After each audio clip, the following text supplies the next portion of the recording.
నమస్తే అండి. కర్మ ఎవరిని వదిలిపెట్టదని చెప్పి పవన్ కళ్యాణ్ గారు పదే పదే చెప్తుంటారు. 'బ్రో' సినిమాలో చెప్పినట్టు. పూనూరు గౌతమ్ రెడ్డి గారు మాజీ fibre grid cyber net corporation chairman. ఆయన అరాచకాలు కంసుడి పాపాల్లాగా విపరీతంగా ఉన్నాయి. ఆయన బ్రాహ్మణ కుటుంబాల నుంచి ఆస్తులు కబ్జా చేసి లాక్కున్నాడు.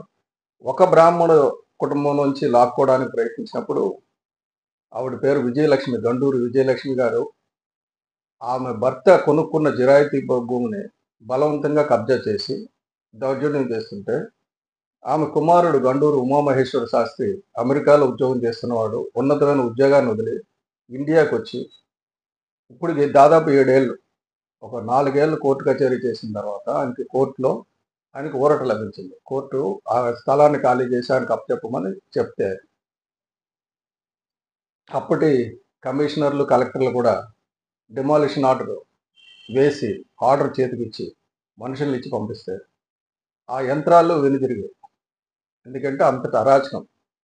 ఒక నియంత జగన్మోహన్ రెడ్డి రాచరికపు పాలనలో ఉన్న సామంతరాజులాగా గౌతమ్ రెడ్డి బిహేవ్ చేసేవాడు. గౌతమ్ రెడ్డికి వ్యతిరేకంగా ఎవరైనా వెళ్తే వాళ్ళు చావడమే. ఈ విషయంలో గండూరు సుబ్రహ్మణ్య శాస్త్రి గారి, ఉమామహేశ్వర శాస్త్రి గారి తల్లిని కూడా నేను కలవడం జరిగింది. ఆమె కూడా వాపోయారు. అనేక టెలివిజన్, యూట్యూబ్ తీస్తే అన్ని యూట్యూబ్ ఛానల్స్లో ఉంటాయి ఎక్సెప్ట్ సాక్షి తప్ప. అయితే ఇంత చేసినా కూడా ఎవరు చేయకపోవడానికి కారణం ఏంటంటే, ఇది కేవలం కడపలోనే కాదండి, విజయవాడ నడిబొడ్డున గౌతమ్ రెడ్డి అరాచకాలు, అక్కడ ద్వారంపూడి చంద్రశేఖర్ రెడ్డి కాకినాడలో చేసిన అరాచకాలలాగా ఎవరు కూడా ఆయన పట్టించుకునేవారు కాదు. వీడితో ఎందుకండి గొడవ, వదిలేయండి అని. అల్టిమేట్గా నేనేం చేశానంటే, నా దగ్గరికి ఉమామహేశ్వర శాస్త్రి గారు వస్తే, నేను అప్పటి మా అర్బన్ జిల్లా అధ్యక్షుడు పోతిన మహేష్ గారి దగ్గర పంపించాను. కొద్దిగా ఈ సంగతి చూడంటే, తప్పకుండా అన్నా నేను చూస్తానని చెప్పి భరోసా ఇచ్చాడు. పంపించారు. పంపించిన తర్వాత ఆయనకి ఇచ్చిన సలహా ఏంటంటే, గౌతమ్ రెడ్డి గారు నాకు బాగా తెలుసు. ఆయన ఆయన ఒకసారి ఏదైనా పట్టుకుంటే వదలడు. కాబట్టి ఆయన ఇచ్చినంత తీసుకుని వెళ్ళిపో, రాకపోతే ప్రాణాల మీద తెచ్చుకోక సత్య గారి దగ్గరికి మళ్ళీ వెళ్ళక అని చెప్పారు. అంటే ఆయన ఇదేంటి సత్య గారి ఇక్కడికి పంపిస్తే మళ్ళీ వెళ్ళక అన్నారు. ఆఖరికి ఆయన మళ్ళీ జనవాణిలో కూడా అప్లికేషన్ ఇచ్చారు. ఈ మధ్యన నాకు ఫోన్ చేసి, సత్య గారు జనవరిలో అప్లికేషన్ ఇచ్చాను, ఏమైంది అంటే, తప్పకుండా పరిష్కారం అవుతుందండి, మీరు ఓపిక పట్టండి, వ్యవస్థలో మార్పులు తీసుకొస్తున్నారు కదా, మీ ఆస్తి మీకు అప్పచెప్తారు, పర్వాలేదండి. సో ఇది గ్రహించి ఆయనకి ఏంటంటే, గౌతమ్ రెడ్డి గారికి ఒక భయం పట్టుకుంది. ఈ ఒక్కటి దొరికితే మళ్ళీ కబ్జా చేసిన అన్ని దొరుకుతాయి, ఇబ్బంది వస్తాయి. కాబట్టి ఒక్కటి తల్లి ఎలాగా చనిపోయింది, బ్రాహ్మడు ఒకడే ఉన్నాడు, ఈయన పెళ్లి పెట్టాకలేవు, ఈయన్ని లేపేసి ఆస్తిని కబ్జా చేసుకుందాం అని చెప్పి కుట్ర పన్ని ఆయన ఒక 24 లక్షల రూపాయలు సుపారీ ఇచ్చారని, ఈ నెల 6వ తారీఖుని ఇంటి గోడ దూకి వెళ్ళి లోపలికి వెళ్ళి కత్తితో పొడిచి ఇంట్లో ఉన్న పత్రాలు, డబ్బు తస్కరించారని చెప్పి కేసు నమోదైంది. అందులో సీసీ కెమెరా ఫుటేజ్ ఆధారంగా గడ్డం వినోద్, తాళ్ళూరి గణేష్, తేవల్ల వంశీ, ఉప్పుతోళ్ళ అశోక్ కుమార్ అనే 4 అదుపులో తీసుకున్నారు. ఇంకా 5 తప్పించుకున్నారు. ఈ గౌతమ్ రెడ్డి ఇది పురమాయించాడు, ఎంత డబ్బు ఇచ్చి పురమాయించాడు అన్ని దొరికినాయి. కాబట్టి ఆయన్ని గురించి, గౌతమ్ రెడ్డి గురించి హైదరాబాద్, విశాఖ, బెంగళూరు, చెన్నైకి టీమ్స్ని పంపించారు, పోలీస్ టీమ్స్ని, రాజశేఖర్ బాబు గారు. సో ఇదేంటంటే 100 పాపాలు అయిపోయినాయి.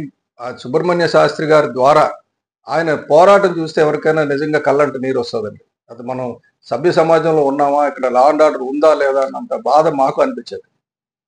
కానీ ఏమంటే, కోర్టుకు వెళ్ళడానికి కాజ్ ఆఫ్ యాక్షన్ లేదు. కోర్టు ఆల్రెడీ ఇది వీళ్ళకని తీర్మానించింది.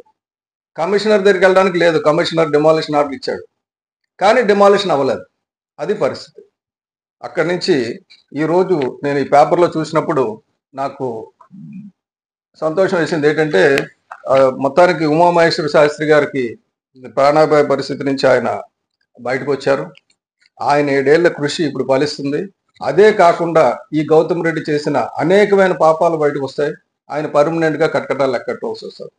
అదే ఉమామహేశ్వర శాస్త్రి గారి ఆస్తి ఆయనకి ఇచ్చేసి ఇప్పటికైనా బుద్ధి తెచ్చుకుని ఉంటే ఆయన బతుకుండేవాడు. కొంత మిగతా తప్పులు పైకి వచ్చేవి కాదు. ఎందుకంటే అనేక మంది బ్రాహ్మణుల తాలూకా కంప్లైంట్లు ఇప్పుడు వస్తాయి. అనేక మంది బాధితులు విజయవాడలో ఉన్నారు. ఒక రకంగా విజయవాడ నగరానికి ఉమామహేశ్వర శాస్త్రి శాప విమోచనం చేశారు. ఈ దరిద్రుడు కంసుడు లాంటి దరిద్రుడిని అక్కడి నుంచి పట్టించేటట్టు పోలీసులు పట్టుకునేటట్టు చేశారు. ఆయన ప్రాణం మీదకి వచ్చింది, కొద్దిగా క్షమాపణ అడుగుతున్నాం. ఎందుకంటే పరిపాలనలో ఎవరున్నా సరే అటువంటి బ్రాహ్మడికి అన్యాయం జరిగింది, అది కూడా ఉన్నత విద్యగా ఉన్న బ్రాహ్మడికి అన్యాయం జరిగింది. ఆయనకి క్షమాపణ కోరుకుంటూ ఈయనకి తగిన శాస్తి జరిగినందుకు సంతోషిస్తూ, ఇలాగే వీళ్ళ నాయకుడిని కూడా త్వరలో, ఈ నాయకుల్ని అధినాయకుల్ని వంతపాడే వాళ్ళని, పై టెలివిజన్లో కూర్చొని నీతులు వాగే వాళ్ళని, అలాగే ఆ సాక్షి ఛానల్లో కూర్చొని ఒక ఈశ్వరుని అతను ఉంటాడు, అదే పనిగా నిజాలను అబద్ధం చేయాలని చెప్పి చాలా తాపత్రయపడుతుంటాడు. ఈ గౌతమ్ రెడ్డి మీద ఒక స్టోరీ చేయండి. ఈశ్వర్ గారు, నేను మీకు చెప్తున్నా, గౌతమ్ రెడ్డి మీద ఒక స్టోరీ చేయండి. ఆయన ఎంత మహాత్ముడు, స్వాతంత్ర సమరయోధుడో మీరు చెప్పండి. మీకు మంచి వాక్పటిం ఉంది కదా, చెప్తురు కానీ. అలాగే మిగతా వాళ్ళ దగ్గర నుంచి కూడా నేను పోతిన మహేష్ ఏమంటాడో నాకు కావాలి, అలాగే అంబటి రాంబాబు గారు ఏమంటారో కావాలి, అలాగే మా ప్రతిదానికి పైకి వచ్చిన పేరుని నాని, ఆ నానికి కూడా పని ఉంది దగ్గరలో. ఎందుకంటే ఆ నానిగారు చేసిన కబ్జాలు ఇన్ని కాదు.